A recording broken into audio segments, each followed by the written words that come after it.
Então, pessoal, boa tarde, né? Implementando aqui essa nova modalidade do EAD, né? Estou gravando a tela do computador e vou tentar apresentar meu trabalho. Eu falei com a professora, então, como forma de prevenir, eu não sei se eu vou ter internet boa o suficiente no dia da aula, né?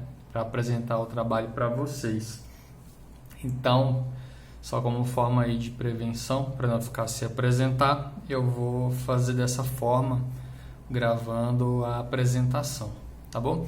E aí, né, como todo mundo, eu também tive dificuldade de encontrar informações a respeito do tema, né? Que foi o papel científico e social da universidade, dos serviços geológicos no desenvolvimento do conhecimento e exploração dos recursos minerais, né? Você encontra algumas informações soltas, então eu tentei, assim, de alguma forma, trazer um pouco dessas informações, né? Principalmente voltadas às universidades, né? E tentar apresentar aí alguma coisa, né? Nesse sentido aí para vocês, tá bom? Então vamos lá. Então, primeiro, qual seria o papel científico e social da universidade, né, nos serviços geológicos, né? Primeiro que o papel científico, né, da universidade e o social também ele está atrelado ao conhecimento, né, a geração de conhecimento. Então eu entendo que a geração de conhecimento ela é a base ali, né, que vai prover os outros elementos como a educação, né? Consequentemente, o conhecimento ele é paralelo, né, ao conhecimento científico. Lógico que você tem outras formas de conhecimento também, mas trazendo aqui para o lado universitário, né, das universidades, é o conhecimento científico, né, que interessa, né? E todo esse conhecimento, né, essa base da ciência, educação, ela também está atrelada à criação de novas tecnologias, né? E aqui voltada para a tecnologia no sentido de exploração, né, dos recursos minerais. Então a ciência, a universidade, ela tem esse compromisso, né, ela sofre essa demanda de gerar esse conhecimento para a produção dessas três bases, que é a educação, né, formação de pessoas, né, para diversas áreas, né, a fomentação da ciência, né, e a prospecção tecnológica, né, a criação de novas tecnologias, né. Boa parte dessa nova tecnologia e da ciência, tanto no âmbito nacional, né, quanto no internacional, ela é provida principalmente pelas universidades, né. E aí também você tem aí uma conjunção de fatores, né, que vai ser a aplicabilidade, né, dessa ciência.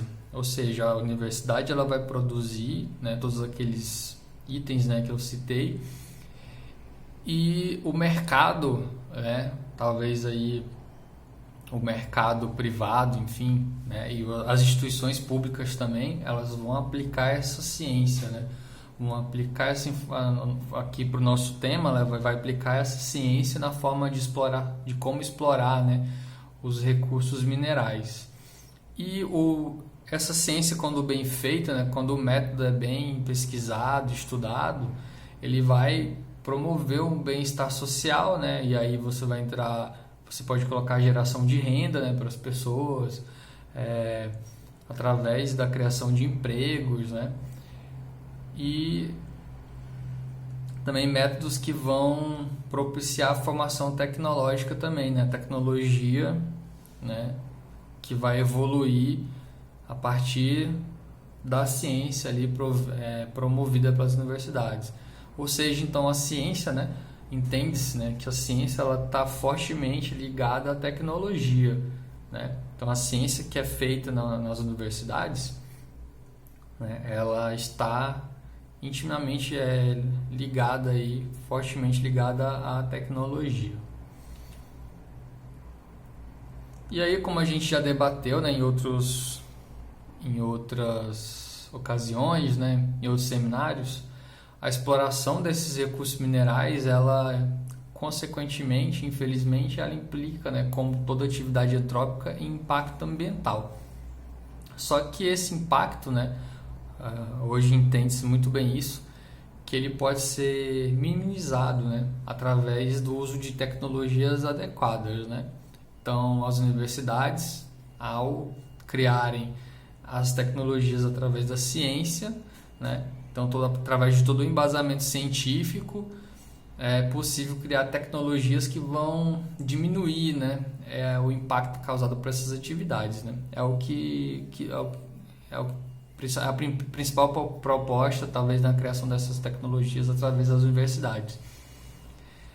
E aí também você tem uma outra influência das universidades, não só na geração de tecnologia, mas as atividades, né, de exploração mineral, elas têm que ser precedidas de estudos de impactos ambientais, né, que identifique possíveis também medidas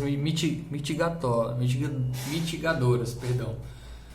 Então, além dessa formação tecnológica, a universidade também, através da formação pessoal, né, da formação de biólogos, oceanógrafos, engenheiros, enfim, que são pessoas ligadas ao estudo de impacto ambiental, então indiretamente a universidade também, né, tem um papel, né, não só na questão da fomentação tecnológica, mas também na fomentação, né, de pessoas que elaboram esses estudos e vão identificar as medidas aí que vão diminuir os impactos ambientais, né, ou medidas mitigadoras. Então, é um outro papel da universidade, que é a formação intelectual, né, a formação de pessoas capacitadas também para o estudo de impacto ambiental dessa atividade, né? E aí, né, a universidade, principalmente a nossa universidade brasileira, que são as universidades públicas que estão diretamente ligadas aí na formação tecnológica e também de pessoal, então, universidades que trazem o conhecimento de processos oceânicos, dos recursos marinhos, né, que é atingido através da pesquisa científica e tecnológica, e formação de pessoal e divulgação de conhecimento, né, porque a ciência ela tem que ser divulgada, e promoção do desenvolvimento e consolidação de uma consciência ambiental sobre o uso do mar e dos seus recursos, né? Então, as faculdades, né, de oceanografia, de biologia, de engenharia ambiental, enfim, né, as faculdades voltadas para as geociências, né, ciências ambientais, né, principalmente nas universidades públicas, por isso que eu coloquei ali, eu defendo a universidade pública, né, não ao sucateamento da universidade pública, né, elas são organismos importantes, né, na sociedade brasileira, por esses argumentos que eu acabei de falar, né, que a divulgação do conhecimento, né, e a UERJ é um grande exemplo, né, há de se citar, devemos citar a UERJ nesse sentido, porque é uma universidade que agrega muito o externo, né, eu sempre vejo eventos, né, trazendo pessoal de escolas, pessoas mais velhas, né, tentando fomentar, né, o desenvolvimento da ciência e consolidar uma consciência ambiental, uma consciência social, né? Então, vamos defender a universidade gratuita, né? E aí um comparativo, né, trazendo um pouco para o questionamento, né, que foi pedido, e comparando o Brasil com outras nações. Enfim, vamos ver que tem esses dados aqui de 2014, dados da Câmara Brasil-Israel de Comércio e Indústria, né? E ele aponta que o investimento de Israel em pesquisa e desenvolvimento tecnológico, eles investem 4,2% do PIB, né? Então, um exemplo aí de um país aleatório, né, como Israel. Enquanto a gente investe 1,3%, né? Então, tem uma certa diferença aí de investimento, né, do que a gente o que a gente desloca de investimento, né, dentro do nosso PIB para a ciência, né? E aí, pelo cartaz da pessoa, né, é que sem ciência, né, você não tem progresso. Sem ciência você não tem novas tecnologias, né, para prospecção de recursos minerais.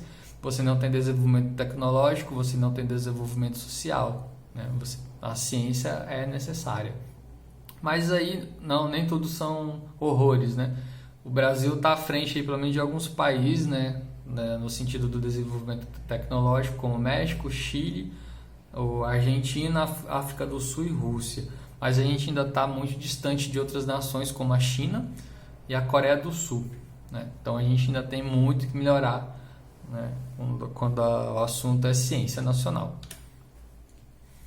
E aí no Brasil, né, mais da metade do investimento ele provém do Estado, né? Então, ou seja, vem do dinheiro público, né? A gente pagamos nossos impostos e uma parte desses impostos ele vai para a universidade pública. E aí, como a gente falou da Coreia do Sul, né, que dentro do investimento dela, né, do PIB, 2,68% é do setor privado, né, que é investido em pesquisa e desenvolvimento. Enquanto no Brasil, você tem um capital privado aí de apenas 0,55%. Então, né, talvez seja interessante a gente trazer as empresas, né, para parcerias, para tentar aumentar a fomentação de pesquisa nacional. Talvez seja um erro, né, que a gente esteja cometendo. Por outro lado, quando você tem empresas ali, né, investindo o dinheiro delas, é aquela frase, não existe almoço grátis, né? Até onde as empresas podem intervir nas pesquisas científicas, né, e até que ponto isso seria benéfico para a ciência. Mas aí é um exemplo, né, a se pensar. Coreia do Sul, exemplo aí de tecnologias, né, na inovação tecnológica aí para vários setores. E aí você tem um outro problema muito grande nas universidades, principalmente nas públicas, né, que é a falta de condições mínimas, né, para os pesquisadores brasileiros. Então é um outro problema quando comparado com países aí que estão à frente da gente, é você criar condições de trabalho para os pesquisadores, né? Seja a questão de segurança, né? A questão da violência nas universidades, bons laboratórios, equipamentos de ponta, né? Então isso tudo contribui, né, para você ter uma ciência de qualidade e gerar novas tecnologias para a exploração de recursos minerais. E aí, com todos esses problemas, você tem um outro problema, que é a exportação de cérebros, né? Ou seja, as pessoas se formam com dinheiro público, né, já que a maior parte vem do Estado. Ou seja, a pessoa entra na universidade pública, faz a graduação, faz o mestrado, o doutorado, e aí não encontra condições mínimas, né, de permanência na universidade, né, e acaba o quê? Indo para outros países, né?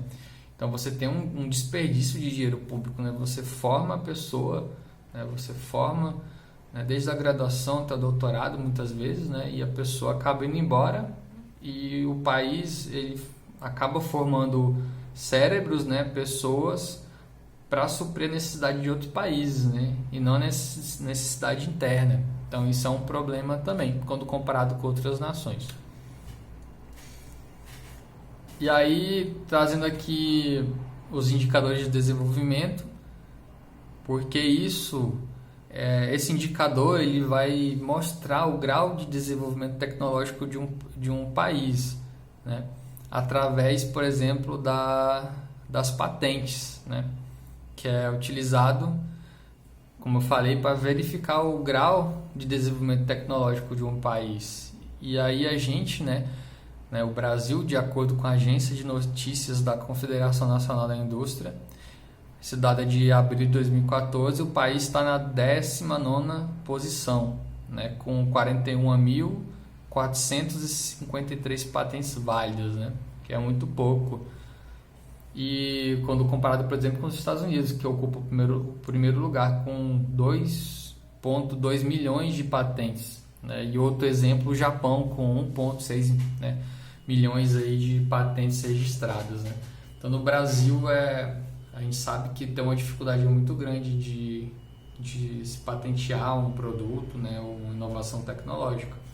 Então isso também atrapalha o desenvolvimento do país e a geração de novas tecnologias. E aí trazendo um pouco, né, do que foi pedido também sobre projetos de prospecções, né, de recursos minerais com instituições, com as nossas universidades. Você tem um exemplo, por exemplo, o Prontar, que contribui com os Institutos Nacionais de Ciência e Tecnologia, né, o INCT. Aí você tem não só para recursos minerais, né, você tem para contribuições para mudanças climáticas, estudos tectônicos, que são relacionados às ciências do mar e à oceanografia. Também tem vínculo de cooperação com projetos científicos da Companhia de Recursos Minerais, né, o Prontar, e pesquisa sobre a existência de recursos minerais, né, como o pré-sal. Né? Então, é um projeto interessante e dentro desses vínculos você tem várias universidades, né, que trabalham em cooperação. Você tem o UFRJ, o ERJ, né? Muita gente da oceanografia trabalha em cooperação com esses programas, né? E aí um exemplo de talvez de recurso, né, de universidade pública com outros órgãos nacionais, né, como a Marinha, e aí também entra capital privado também, né?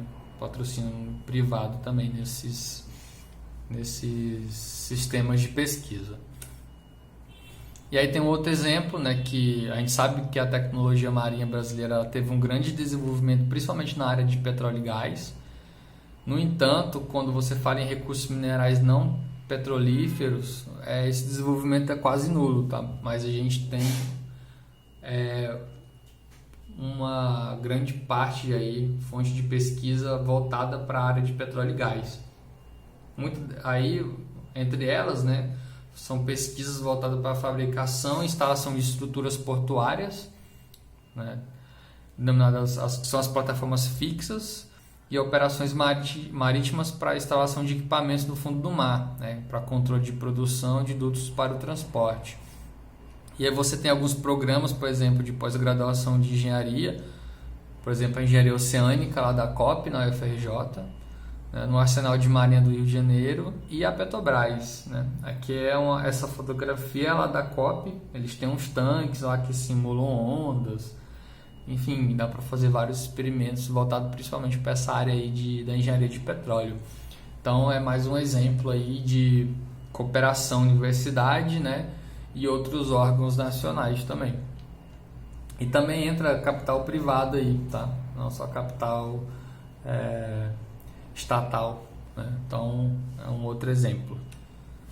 E aí você tem outro exemplo aqui, né, que foi a criação do Centro de Pesquisas e Desenvolvimento da Petrobras em 63, né, e que buscou novas tecnologias de exploração e produção de petróleo, e juntamente com mais de 120 instituições de pesquisa e desenvolvimento. Aí você tem parcerias com a UFRJ, com a UERJ, com a USP, enfim, com várias universidades, né? Ou seja, a gente tem uma grande participação da comunidade acadêmica que potencializa a geração de conhecimentos, né, na solução de problemas, principalmente na procura e produção de petróleo em lugares considerados inalcançáveis, né? Até um tempo atrás a gente não imaginava que seríamos capazes de explorar petróleo a uma profundidade de 1.000 metros, 2.000 metros de profundidade, mas a gente consegue, e muito dessa tecnologia foi através de parcerias da Petrobras com as universidades públicas, né? E aí um exemplo, por exemplo, da USP, que participa de mais de 30 redes temáticas, né, ligadas aí ao tema do petróleo e gás. Aí eles estão desenvolvendo nanotecnologias para aumentar o fator de recuperação dos reservatórios, né? O desenvolvimento de novos materiais para as estruturas submarinas e equipamentos em ambientes altamente corrosivos. Então, mais um exemplo, né, da universidade pública em parceria com outras instituições. Aí você também tem tecnologias aí das universidades, né, na confecção de poços, aí fugindo um pouco dessa parte de exploração, mas você tem todo o investimento também na parte de logística marinha, de alocação de recursos, de materiais e pessoas, que aí vai entrar engenharias, por exemplo, de produção, né, engenheiros de petróleo, né, nessa linha de pesquisa, que a maioria são formados pelas universidades públicas, né, a criação do sistema digital integrado de gerenciamento à distância de todas as operações de exploração de petróleo e produção, também a criação das universidades públicas, né, e aí esse órgão da Petrobras ele busca novas tecnologias de exploração, como já falei, com mais de 120 instituições de pesquisa e desenvolvimento. E aqui algumas referências, né? Eu sei que às vezes eu fugi um pouco do assunto, mas foram os exemplos que eu consegui trazer para a gente ver, né, e entender a importância da universidade, né? Aí um grande exemplo foi o petróleo e gás, mas é um exemplo que a gente poderia seguir para aplicação em outros setores também, tá bom? Muito obrigado, gente, aí pela atenção.